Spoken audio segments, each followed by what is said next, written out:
శ్రీకాకుళం అరసవిల్లి సూర్యనారాయణ మహాక్షేత్రం. ద్వాపర యుగంలో సూర్యనారాయణ స్వామి విగ్రహం బయటపడటానికి అసలు కారణం ఏమిటో ఈ వీడియోలో తెలుసుకుందాం. ద్వాపర యుగం చావు బతుకులో నీటి కోసం ఎదురు చూస్తున్న ప్రజల రోదనతో బలరాముడు తన నాగలితో నేలను చీల్చగానే భూమిలో దాగి ఉన్న జలశక్తి నేలపైకి వచ్చింది.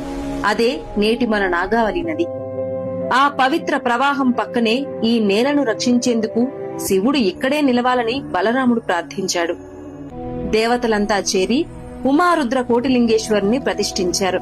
ఈ మహా కార్యానికి సాయంత్రం ఏకాంత సమయానికి చేరుకున్న ఇంద్రుడు శివపార్వతుల దర్శనం కోరగా నంది అతన్ని అడ్డుకున్నాడు.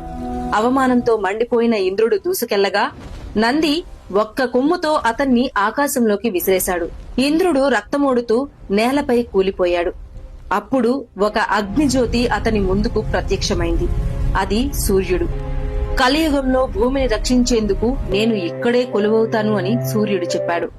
నువ్వు పడిన నేలను వజ్రంతో చీల్చు, నా నిజరూపం బయటపడుతుంది అని సూర్యుడు చెప్పారు.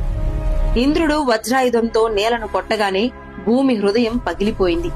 అందులోంచి వెలిగింది దివ్యమైన అరుణశిలతో స్వయంభూ సూర్యనారాయణ స్వామి. ఆ విగ్రహం వెలసిన క్షణంలోనే ఇంద్రుడి శరీరంలోని ప్రతి గాయం, ప్రతి నొప్పి ఒక్క క్షణంలో